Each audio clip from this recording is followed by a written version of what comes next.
Buenas tardes, bienvenidos de nuevo a Gabinete en la Sombra. Ya quedamos la vez pasada en el programa de lenguaje inclusivo. No voy a decir bienvenides, pero voy a decir bienvenidas y bienvenidos porque tenemos una porción, según la Academia de la Lengua, paritaria en la audiencia de hombres y mujeres. Hoy en México y en algunos países de América Latina hay efervescencias electorales. Ya platicaremos de eso.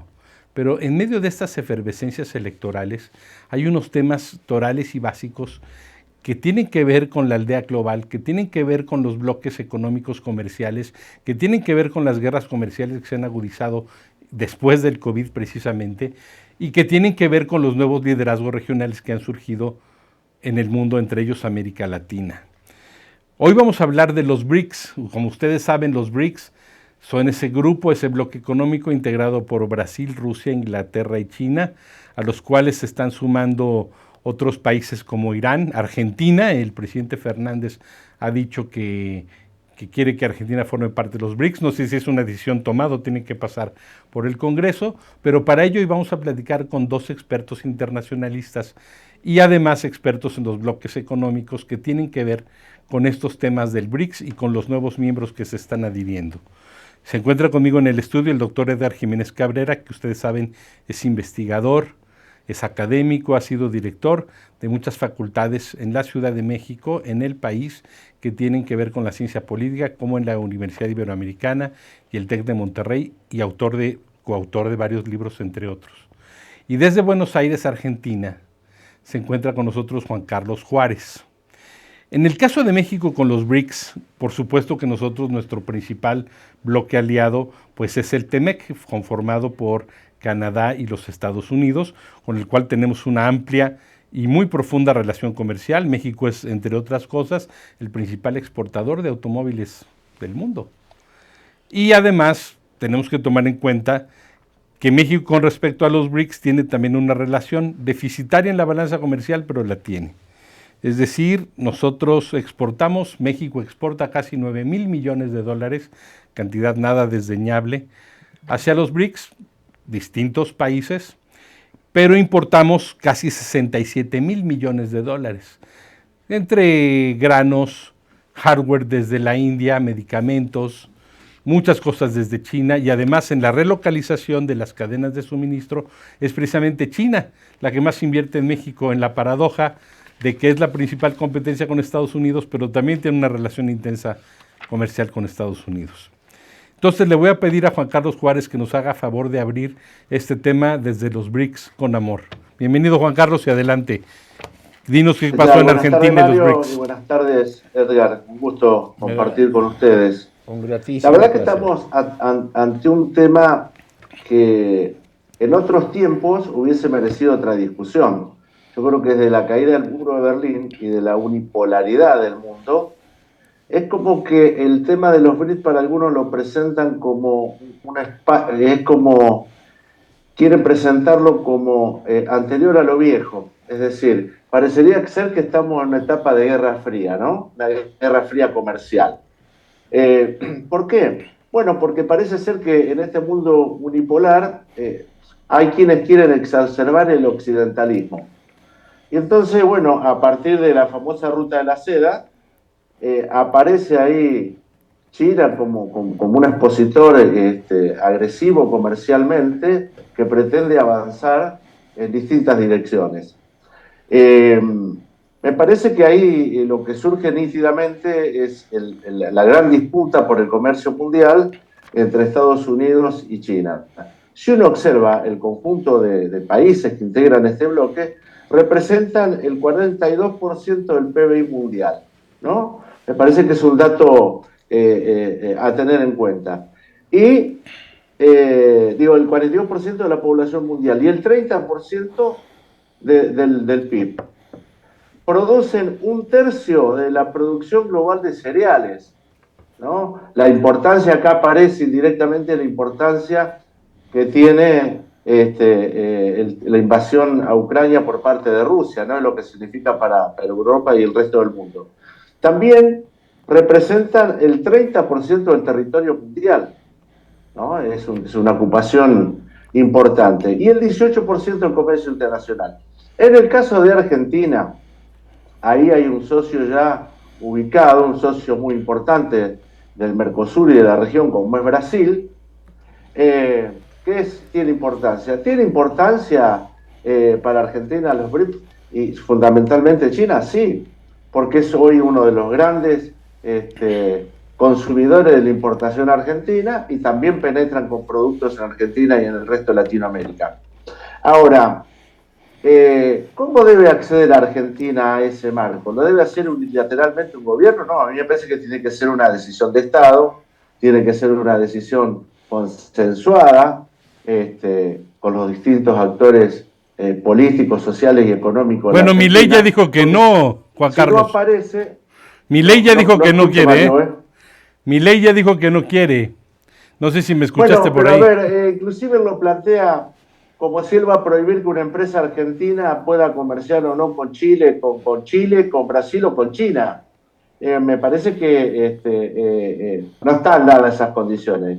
Y a mí me parece muy importante, porque ser dependiente de un solo mercado en un mundo unipolar también tiene sus complejidades. Argentina comercia muy bien con Europa, comercia muy bien con el resto de Latinoamérica, con Estados Unidos. Ahora, en este reacomodamiento que tenemos, en términos geopolíticos, si se quiere, a partir del comercio, hay intereses.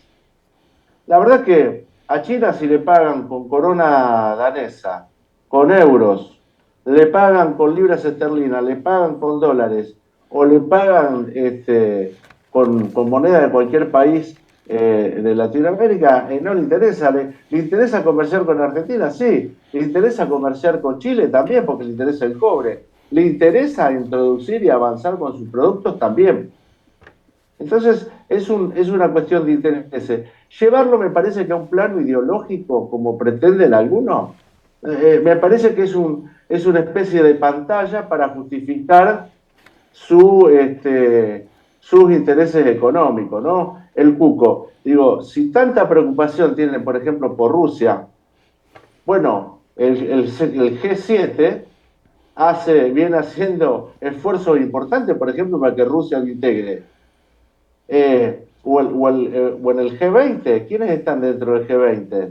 Entonces digo, me parece que se utilizan argumentos como el que mencionaba del candidato ultramontano argentino, que me parece que no, se caen por sí mismos, no tienen sostén. Lo que hay que analizar es qué beneficios, en el caso de Argentina, le genera pertenecer a los BRICS, qué beneficios en términos económicos, en términos geopolíticos, nos sirve para la política argentina y tener mayor fortaleza en nuestro reclamo sobre la soberanía de las Malvinas. Esa sería una cuestión a analizar, por ejemplo.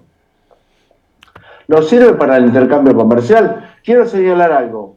El expresidente Mauricio Macri, que antes de ser jefe de gobierno y de ser presidente de la Argentina, fue presidente del Club Boca Juniors. Ustedes dirán, ¿qué tiene que ver? Tiene mucho que ver.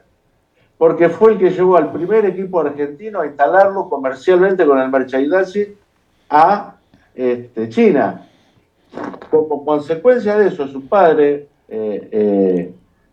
dueño de una gran empresa industrial de automóviles, bueno, trajo una de las empresas chinas acá para tener y producir un vehículo chino en la Argentina, de los cuales ellos son los titulares.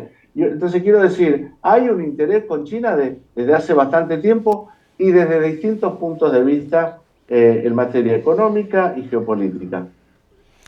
Bueno, antes de pasarle la voz al doctor Jiménez Cabrera, quiero comentarles a nuestros amigos que nos ven fuera de México que tenemos la bandera de nuestro país con nosotros porque todo septiembre es el mes de la patria.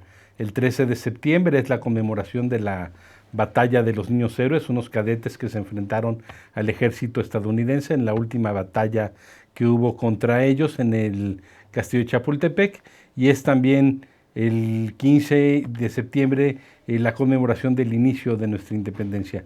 No festejamos la consumación, pero sí festejamos el inicio. Edgar, adelante por favor, ¿y qué opinas de estos temas fascinantes de los BRICS? Muchísimas gracias, mi estimado Mario, con el placer de saludarte y particularmente a Juan Carlos. Realmente lo que señalé a propósito de Argentina, Cono Sur, el papel de este, llamémosle, nuevo bloque, es muy importante. Permíteme, Juan Carlos, ampliar lo que ya dijiste. Has dado datos también muy significativos: tamaño de la población, participación en la economía mundial, etc. Yo creo que este nuevo grupo, permíteme llamarlo nuevo grupo, pese a que ya tiene algunos años de haberse creado, puede significar un desafío a Occidente. Y permítame señalar 3 argumentos que acompañan a esta reflexión. La primera es el incremento con la incorporación de los nuevos países en el tamaño de la economía. Eso es fundamental. No olvidemos, ya lo mencionaste, Juan Carlos, el conflicto, llamémosle, o guerra económica entre Estados Unidos y China. Es una guerra también por la apropiación del espacio del mercado único, porque estamos en presencia hoy por hoy de un mercado único, no hay otros mercados. En esa perspectiva, la expansión del grupo tiene un componente geopolítico fundamental y que se incorpora, como acabo de señalar, a la guerra económica. Un segundo aspecto que fue planteado en esta reunión de los BRIC, la desdolarización del comercio global, que significaría también un desafío, y permítame plantearlo, estructural de carácter financiero frente a la importancia del dólar en el comercio internacional. El 2022, le hace el año pasado, cerca del 60% de las reservas mundiales estaban en dólares. Esto es fundamental, dólares estadounidenses. Y también en ese año y los años anteriores, el dólar se utilizó en el 88% de las transacciones comerciales internacionales. Este panorama no es menor. De ahí que el segundo tema abordado en esta reunión, la desdolarización del comercio, no va a ser nada fácil. Significará, según algunas modificaciones de algunas de las instituciones internacionales, etcétera, etcétera. Y algo también importante, este bloque nació en el 2009, nació en un periodo importante, en el periodo de la globalización económica internacional, en el periodo del resurgimiento de los bloques, incluido Mercosur, la Alianza de Países del Pacífico y también la Unión Europea. No olvidemos la reunión de este bloque de la Unión Europea, finales de noviembre, diciembre. En su última reunión definieron como objetivo estratégico la autonomía, para hacer posible la autonomía estratégica de la Unión Europea. Y eso significó, y actualmente tiene de alguna manera una importancia relevante, redefinir las relaciones de la Unión Europea con Estados Unidos, así como de la Unión Europea con China y Rusia. Esto es fundamental. Y algo, segundo argumento que me permito plantear al gran auditorio de este gran programa, es que más allá de este componente, llamémosle económico, financiero, es también una perspectiva, se ve por lo menos esta perspectiva de un cuestionamiento a Occidente. Salvo Brasil, ya que habría que ubicarlo en Occidente y no en este otro campo, veamos quiénes se han incorporado: Emiratos Árabes, Arabia Saudita, Irán, Egipto, etc. Más allá, China, Rusia y la India, en términos poblacionales es realmente impresionante, pero también es un conjunto de países, si me permiten plantearlo, que cuestionan el mundo occidental, el liderazgo y la hegemonía occidental. Y eso es importante. Estados Unidos y Europa, Edgar. Estados Unidos y Europa en especial, ¿no? Y tercer argumento también, que da la impresión que el futuro, voy a retomar a algunos autores que señalan que la nueva fase de la globalización es una fase en donde la relación ya no es entre estados, sino que es una relación entre bloques. Mercosur, este bloque, BRICS, el grupo de los 7 mencionado por Juan Carlos, el grupo de los 20, etc. Incluso los BRICS, con esta incorporación, sería superior en términos económicos, poblacionales, al grupo de los 7. Y esto es fundamental, creo yo, incorporar en el análisis, mi estimado Juan Carlos.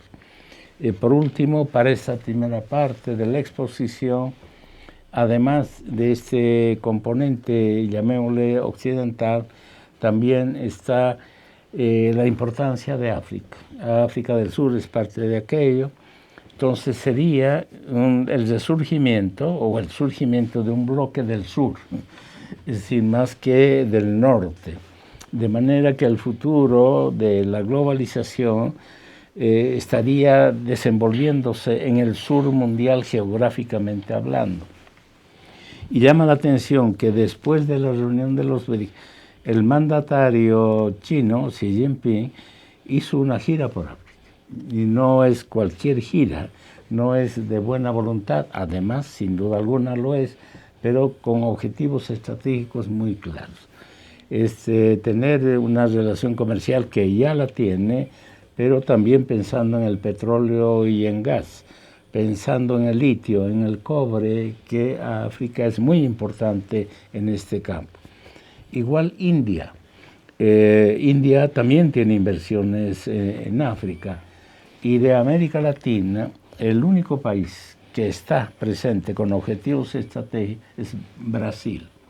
Esto es fundamental. Si observamos incluso el desplazamiento de la política exterior en el campo económico de Brasil, se está orientando a África del Sur, más que, por ejemplo, al resto de los países del continente sur latinoamericano. La relación de Brasil con Bolivia o con el Paraguay dista mucho, incluso en términos comparativos, de la inversión que está realizando Brasil en el continente africano. De momento quisiera señalar eso y bueno. Edgar y Juan Carlos. Juan Carlos, aparte de lo que nos comenta Edgar, muy interesante, yo quiero subrayar un tema en cuanto a Brasil. Me parece muy curioso que cuando estaba Bolsonaro y que fue la invasión en Ucrania, fue a apoyar a Putin, porque tiene Brasil una relación muy importante con Rusia en términos de nanotecnología.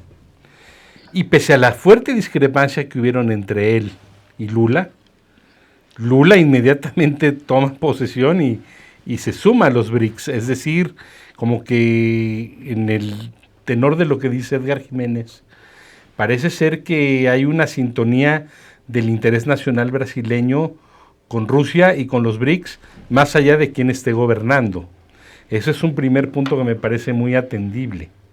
Un segundo punto es el tema de la India. Logró la India poner una sonda en la Luna, ya tiene un programa espacial, está preparando el viaje al planeta Marte, pero incluso logró aterrizar en el polo sur helado de la Luna, mientras que el de Rusia se estrelló. La tecnología de la India es de punta. Ya no son nada más productores de materias primas, de población. El país más poblado del mundo ya es la India, no China. No nada más producen ya determinados hardwares, no. Ya es tecnología de primer nivel. Ya le están dando un campanazo a Estados Unidos en la lucha por la propiedad lunar, que unos dicen que sus minerales valen más de 100,000 millones de dólares. También problematizo una cosa contigo que comentó Edgar, que es un rechazo a Occidente. Parece ser que Rusia, China y la India no están muy de acuerdo en este liberalismo que tenemos en Occidente, donde reconocemos a personas transgénero, matrimonios del mismo sexo, donde hay una serie de cuestiones que el liberalismo no se da allá y que se rechaza contundentemente. ¿Qué opinas de todo esto, Juan Carlos Juárez? A ver, yo creo que, bueno, ahí Edgar ha tocado, como siempre, temas muy centrales, ¿no? El bloque sur. Ahora, fíjate que, digo, quienes plantean que es un movimiento antioccidental, bueno, es Estados Unidos, Pero curiosamente en el G20, muchos de los países que integran, todos los países que integran los BRICS son parte del G20, ¿no? Me parecería ser que si vos estás dentro del mundo que ellos articulan y diseñan, ¿no? Junto a la Unión Europea, junto a Estados Unidos, no pasa nada. Ahora, si vos ya querés hacer y tener autonomía, parece que eso es un problema, ¿no? Entonces digo, esta dicotomía tan que se muestra tan nítidamente. Y creo que el tema de las libertades, es cierto, ahí hay países como Irán, hemos visto países que ejecutan a personas del movimiento LGTB. O en Rusia son golpeados públicamente. Y en países como Argentina, como Brasil, sí, como en el resto de Latinoamérica, digo, hay un avance en ese sentido de las libertades y del respeto personal de las libertades individuales. Hemos avanzado, estamos mucho más allá de los derechos políticos, sociales, es decir, hay un respeto por la individualidad muy importante. Ahora, Brasil, en términos geopolíticos y en materia económica, juega un papel central, pero ¿por qué no hubo diferencia entre la actitud de Bolsonaro y de Lula con respecto a la relación con Rusia? Es muy sencillo, porque Brasil tiene un modelo de nación que los distintos gobiernos respetan siempre y avanzan. Las discusiones están en otro punto, no están en las cuestiones de fondo. Digo, a Bolsonaro, que se podría decir que es alguien que ve al Estado como algo que no es lo más activo, lo más dinámico, nunca se le hubiese ocurrido, ni se le ocurrió, por ejemplo, privatizar una empresa como Petrobras. Entonces, Brasil en ese sentido mantiene un modelo, a diferencia de Argentina, mantiene un modelo de nación. Inclusive que, por más que a algunos no les guste, viene desde la época que tuvieron la dictadura, que le dieron ese gran empuje tecnológico, ese gran empuje productivo que tiene Brasil. Y con respecto a la India, nosotros nos hemos quedado mucha gente se ha quedado con la imagen en la retina de que los indios adoraban la vaca. No. Hace muchísimos años que muchas operaciones que se hacen en el mercado financiero, y fundamentalmente las operaciones a través de tarjetas de crédito, que se operan desde la India.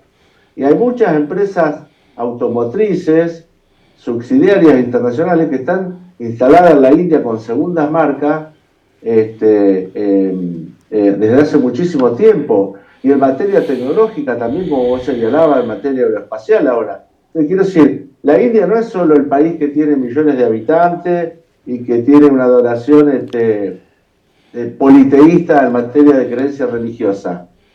Todo lo contrario. Creo que hay ahí un emergente muy importante, como lo es China, como lo puede empezar a hacer, como lo empieza a hacer Sudáfrica también.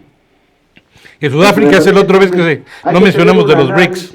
Mucho más actual del mundo que estamos viviendo, ¿no? Y en el caso de los chinos, digo, los chinos no son los que llegaron a Estados Unidos, a Argentina o a México y se instalaron en un sector y tienen un barrio. No, hoy tienen una dominación en materia de avance tecnológica, de productividad y de competitividad muy importante. Muy importante. Y que empiezan a competir. Y bueno, entonces ahí empieza la tensión, esta guerra, como bien lo denominó Edgar, comercial que hay entre Estados Unidos y China. ¿No? Está muy claro eso. Ahora, dentro de los que están dentro de los BRICS, la India no es lo mismo que China, ni China es lo mismo que la India. ¿No? Porque también ahí hay alguna. Por eso digo, son antagónicos también. Hay un bloque de intereses. Bueno, nos vamos a ir al primer corte y regresando vamos a platicar con el doctor Edgar Jiménez acerca de la última entrevista que dio Henry Kissinger en su cumpleaños y su posterior visita a China. Nos vemos en un momento, no se vayan.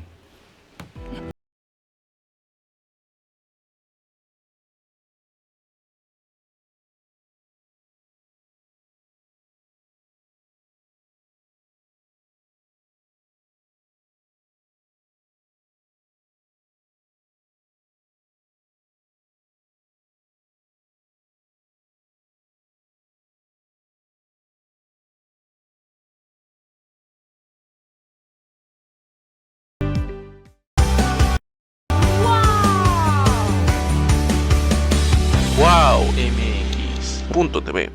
Empieza a demandarte a ti como mamá, más como realización como mujer y como persona, y eso nunca lo debemos olvidar. Entonces sí llegó un momento que sentí que ese equilibrio estaba completamente del lado de mamá y me estaba olvidando de mí y cuáles eran las cosas que a mí me daban satisfacción y felicidad. Y en esa parte estaba también mi carrera, que era muy importante para mí.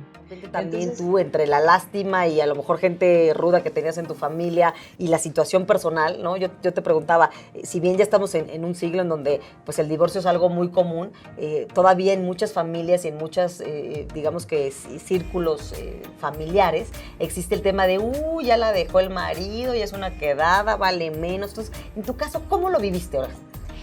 La parte del... Hay algo que hemos estado platicando Soraya y yo, que es bien padre cuando te juntas con gente que tú dices, esa cualidad que tiene la otra persona, yo no la tengo y me gustaría desarrollarla porque siempre todos tenemos áreas de oportunidad. Pero antes de platicarles por qué estamos hablando de esfuérzate y sé valiente, o sea, ¿de qué se trata eso?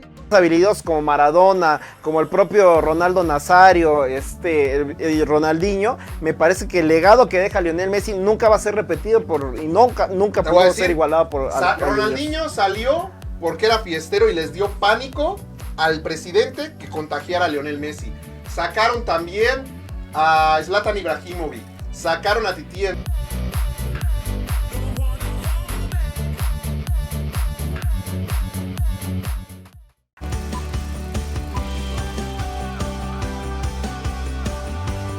Wow mx.tv. Bueno, como nos va a tener que dejar antes Juan Carlos Juárez porque tiene un evento a 40 kilómetros de donde está, que para nosotros en México no es tan grande la distancia, pero bueno, tomando en cuenta eso, le pedimos a Juan Carlos que nos dé un comentario acerca de cómo ve esta situación donde pues parece ser que China y Brasil están superando, China y la India están superando sus viejos resquemores y antagonismos, y vaya que se han dado hasta por debajo de la lengua, y con tal de no quedar fuera del pastel, parece que quieren unirse aún entre los más antiguos o recientes enemigos. ¿Cómo ves eso, Juan Carlos Juárez? Trajiste un tema, que mencionaba hace un momento al final, tiene que ver precisamente con los intereses económicos. Convengamos que este grupo de países, como señalé al principio, representa una torta importante de la actividad comercial, de la actividad productiva, y con una porción más que importante de población sobre la que se puede competir. Pero además me parece, se sientan en la misma mesa China e India como dos colosos que son, y bueno, es una forma también desde el punto de vista de la geopolítica, desde el punto de vista de la inteligencia, de estar más cerca y controlarse y medirse, ¿no? Medirse, a ver en qué está cada uno, por qué está cada uno, a ver cómo... y además, fíjate que China es un actor fundamental de la política internacional hace tiempo. India es un referente, pero convengamos que comienza ahora a participar de manera mucho más activa la India y empieza a mantener esa relación, y seguramente van a querer exportar lo que ellos tienen, van a querer recibir también productos de los demás integrantes, y creo que en definitiva ahí tanto China como India están en una misma mesa porque tienen dificultades comunes, tienen diferencias comunes, pero también tienen posibilidades comunes de salir a competir en un mercado. ¿Qué mejor que hacerlo en un bloque? La Unión Europea es Alemania o Francia o España o Italia, es lo que es en el marco de la Unión Europea. ¿Se entiende? Bueno, entonces este grupo, los BRICS, también para Argentina en particular, sería bueno ser parte de algo importante. Ahora, ¿qué nos falta a nosotros en Argentina? Que esto tiene que ser una política, tiene que ser una decisión de Estado. No puede ser la decisión de un presidente ni de un gobierno. tiene que ser una política permanente, como lo hace Brasil. Antes de que te vayas, quiero que nos comentes rápidamente acerca de la rotunda negativa de Milei, que quien tiene buenas oportunidades, y ya lo hemos platicado, de ser el próximo presidente de Argentina. ¿Cómo ves, Juan Carlos, el rechazo rotundo de Milei? A ver, digo, para entender al candidato Milei hay que pensar que ha hablado de la venta de órganos, autorizar la venta de órganos, por ejemplo. Es alguien que opina en contra del Papa. Es alguien que habla del zurdaje, es alguien que quiere derogar la ley del aborto en la Argentina, que está en contra de la educación sexual de las escuelas, que quiere crear un voucher que se le va a pagar a cada familia para la educación, para que la educación deje de ser pública. Es decir, estamos hablando de este personaje, entonces que él, por cuestiones ideológicas, diga que va a dejar de tener relaciones con países donde gobiernan, en el caso de China, el comunismo, o países como Irán o como Brasil, como lo ha señalado, realmente es una cosa en contrasentido. Alguien que dice que hay que dinamitar el Banco Central de la Argentina.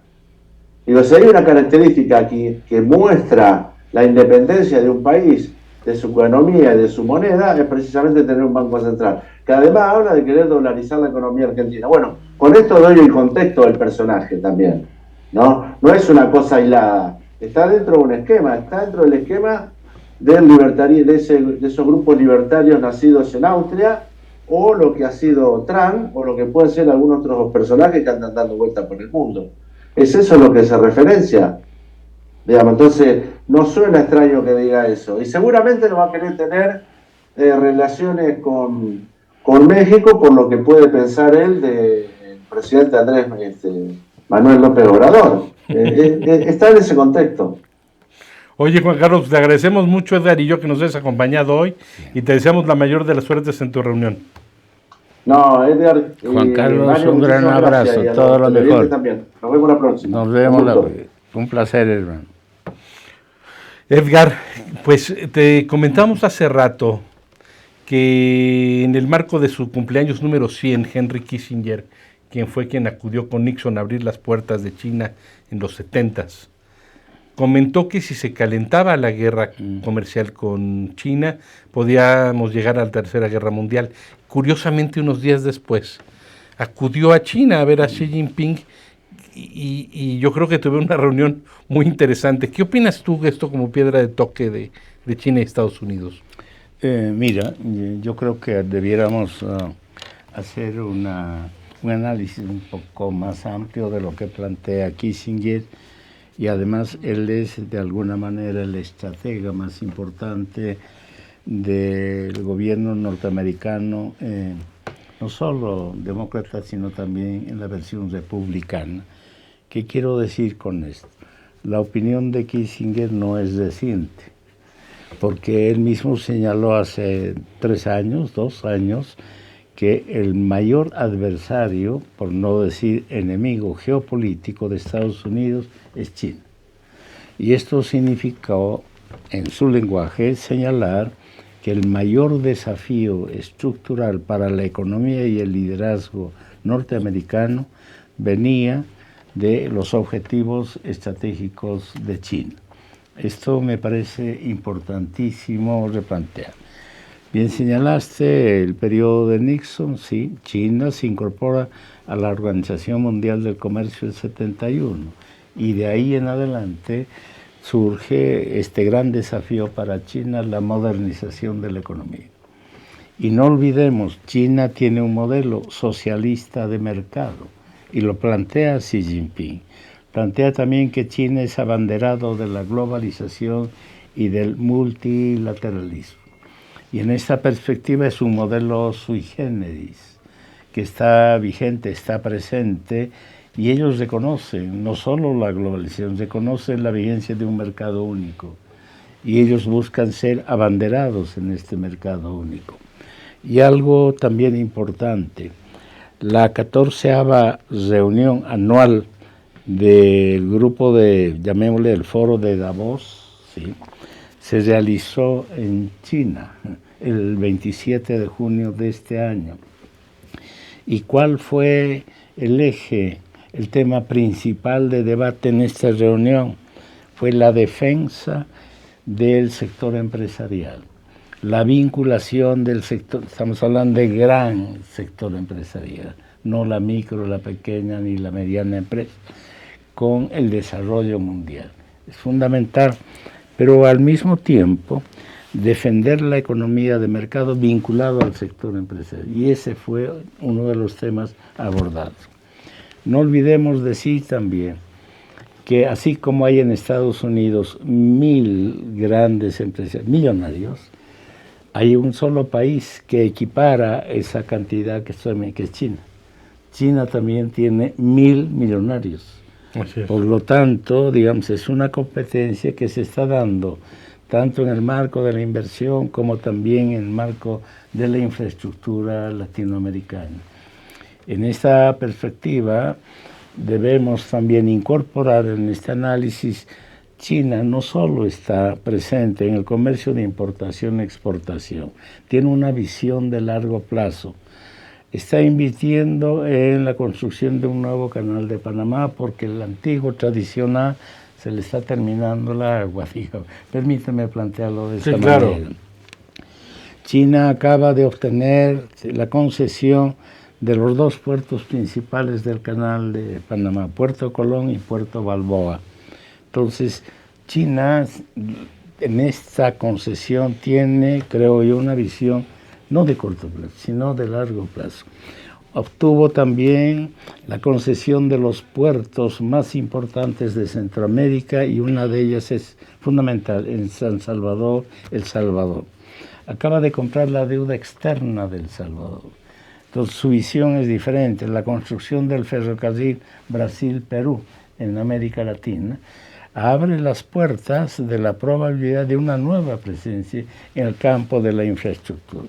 Va a construir algo que llama la atención, puentes colgantes en Bogotá, por la excesiva concentración vehicular y los problemas derivados del transporte público en esa capital. Y sin duda alguna, China también está presente en la explotación, industrialización y exportación futura del litio. No olvidemos el triángulo del litio, integrado por Argentina, Chile y Bolivia, que los 3 países controlan el 60% de las reservas mundiales de litio. Y en esa perspectiva debemos incorporar evidentemente a esta declaración y esta necesidad de llamémosle, de una recomposición del orden mundial encaminado a la probabilidad de un sistema, llamémosle, bipolar, Estados Unidos y China. Y hay un reconocimiento muy claro, y Kissinger lo sabe, lo ha dicho en varios de sus últimos textos, hay un descenso de la presencia norteamericana en el tamaño de la economía mundial. Y hay un ascenso, digamos, en ese tamaño de parte de China y muy cerca de ese crecimiento de China en la economía mundial está India. Y no solo eso, India puede deslocalizar, reubicar a Estados Unidos como tercera potencia mundial. Y eso sería dramático. Entonces, estamos aquí en presencia, y retomo lo de Kissinger en varias de sus publicaciones, que esta guerra no solo es comercial, no solo es financiera, es un conflicto geoestratégico de primer nivel. Y de manera tal que debiéramos analizar esa relación en el marco, ¿sí?, de estas 2 estrategias, y que Kissinger, sin duda alguna, y tenemos en este campo mucho que referirnos a este gran estratega, estemos o no de acuerdo con él. Claro. Sin duda alguna es muy, muy importante. Y concluyo señalando que en este contexto América Latina es muy importante. Y ellos, China, la India y Rusia incluso señalaron en su momento que el siglo XX había sido el punto límite de la presencia de América Latina como un continente residual, es decir, que no cabía en la recomposición del orden mundial. En cambio, el siglo XXI, América Latina sí es un actor fundamental. Materias primas, reserva, alimentos, agua, etc. De manera que más de algún autor ha señalado que esta pugna, que este conflicto entre China y Estados Unidos se puede resolver en América Latina. Imaginémonos, ¿sí?, lo que significa América Latina en términos de reservas, minerales, alimentos que acabo de mencionar. Pero ya también América Latina produce muchas cosas, automóviles, claro, sí, claro, partes para aviones de combate. También, sí. Y la presencia de Irán también no es desechable. 250 acuerdos económicos con América Latina, es una magnitud que no tuvo ningún otro país. La presencia de Rusia, no solo en el campo militar, no solo en el campo de la modernización de la defensa. Le compramos aluminio, son sí, de aluminio y grano.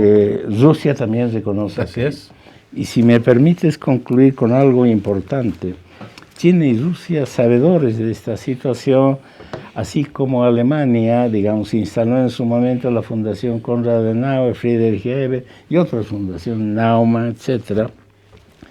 Bueno, pues resulta que China tiene también un instituto y una fundación Confucio, y se van a instalar en 21 países, sí, oficinas confucianas. Entonces, China no solo ve América Latina desde una perspectiva, llamémoslo geoeconómica, también geoideológica, porque imaginémonos una entidad confuciana, bueno, va a tener actividades culturales, puede tener hasta actividades religiosas, históricas y de otra naturaleza también. Y Rusia nos queda atrás. Y acaba de señalar, bueno, no es reciente, hace algún tiempo atrás, la necesidad de instalar la Iglesia Ortodoxa en América Latina. Entonces también estamos, yo no hablaría de una guerra, en un conflicto también por, digamos, la apropiación o no, o la rectoría o no, digamos, de esta corriente religiosa que fue monopólica también en Occidente. Y en esa perspectiva yo creo que es muy importante incorporar esto que acabo de mencionar en el debate. Y concluyo, ahora sí concluyo, con algo que dijo Angela Merkel cuando era canciller, señalando de que la etapa actual de la globalización en el mundo se caracterizaba por 3 aspectos importantes. El primero, el desorden. Segundo, la incertidumbre. Y tercero, el riesgo. De ahí que estamos construyendo el futuro, no solo de América, sino el futuro de esta recomposición del orden mundial en el marco del desorden, de la incertidumbre y del riesgo. Y ahí debemos ubicar a América Latina como un actor importante en esta distribución del poder próximo, del poder mundial próximo, y el papel que va a desempeñar América Latina, ¿sí? Básicamente eso de mi parte. Edgar, quería comentarte yo que además el tema de Sudáfrica es la gran potencia junto con Nigeria, que me parece que también está entrando, las grandes potencias africanas. Así es. Sí. Entonces también no es desdeñable lo que el continente africano representa para los BRICS. Para nada. Esas enormes cantidades de materias y recursos inagotables, casi inexplorados. Sí. Yo también quería compartir contigo, Edgar, que en el caso de América Latina me parece muy curioso que tras la pandemia se habló mucho del nearshoring y la relocalización de las cadenas de suministro, donde la más famosa pues fue Tesla, que fue a Nuevo León. Se instaló así. Sin embargo, parece ser que quien ha relocalizado más muchas empresas que han salido de China es la propia China. China es la que más está invirtiendo en la relocalización en México. Así es, sí. Entonces, eso también forma parte de esa consonancia.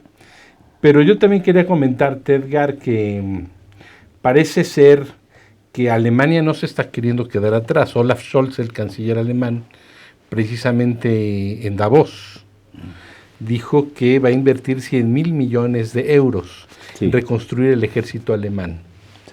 Y señaló puntualmente, y muy claramente, que ya va a haber 3 superpotencias militares en el mundo. Entonces yo creo que también tendríamos que analizar un poco lo que está pasando en Europa y Alemania, porque lo que dijo Scholz es, escuche lo que no tenga que escuchar. Sí. Y no me parece poca cosa. ¿Qué opinas? Mira, 3, 4 temas que sin duda alguna en este que tú acabas de señalar es fundamental. Scholz, no olvidemos, dijo que Alemania estaba de retorno, ¿sí? En este marco del nuevo espíritu del capitalismo. ¿Qué quiso decir con eso? Que es probable el nuevo liderazgo de Alemania. Ellos están construyendo su futuro a partir del presente y no del pasado. Alemania contemporánea no le dice nada a la primera, a la segunda, y su punto de partida es la caída del muro de Berlín. Y esto fortalece la presencia de Alemania en una perspectiva, si tú me permites, teórica, hasta del diseño de la estrategia política alemana en el mundo. Segundo aspecto importante, la reunión de CELAC con la Unión Europea que se realizó hace poco. Y ahí, particularmente Alemania y la Unión Europea señalaron que hace 10 años Europa había dejado América Latina, entre 8 y 10 años, y que convenía por razones estratégicas el retorno de Europa y encabezado por Alemania a América Latina. Ahí se inscribe la cantidad de millones y millones que van a invertir en América Latina. Pero también se han dado cuenta que América Latina es un continente de las grandes reservas de minerales del futuro. Y Europa está retornando, y concretamente Alemania, ¿sí? Litio y otras cosas. Y algo fundamental que debiéramos recuperar también a propósito de la Unión Europea. No olvidemos que por razones históricas la Unión Europea, entonces la Comunidad Europea, ha tenido una presencia en América Latina. Sistemas políticos, organización del mercado, organización del régimen de partidos, centro, izquierda y derecha. Todo aquel insumo teórico, todo aquel insumo estratégico político surgió de socialdemocracia, socialcristianismo. Incluso podemos hablar también de un socialismo francés. La tercera vía, con todo Gran Bretaña, la civilización... Los nórdicos, Schröder en Alemania. Así es. De New Mitte, el nuevo centro, ¿te acuerdas? El nuevo centro, todo aquello, hasta el eurocomunismo, así recordarás. Es. Entonces todo aquello ha servido como insumo en América Latina. Y dejar atrás todo aquello no resulta nada fácil, ¿no? De manera que esta presencia tiene un objetivo, y aquí concluyo, como tú bien señalaste, la Unión Europea quiere ser la tercera potencia mundial. No sé si después de Estados Unidos o detrás de China, no sé, la tercera. Y lo dicen de manera... Y encabezada por Alemania. Pero imagínate tú, Edgar, la friolera de 100.000 millones de euros. No, imagínate para un ejército, cuando fueron los tanques alemanes, el nuevo Tiger, el que detuvo al ejército ruso en Ucrania. Y ahí se midió también las fuerzas, la nueva tecnología militar alemana. Así es. Bueno, pues yo quiero agradecerle mucho al doctor Edgar Jiménez Cabrera y a Juan Carlos Juárez que nos hayan acompañado hoy. Creo que es muy importante la reflexión del doctor Jiménez de que en la Patagonia hay oportunidades infinitas para los gobiernos y el desarrollo de los pueblos. En este marco de este conflicto económico, también tiene que ver por los intereses nacionales, los distintos países que conformamos América Latina y el Caribe. Les deseo que tengan una buena tarde. Nos vemos en el próximo Gabinete en la Sombra. Buenas tardes y buena suerte. Muy buenas tardes.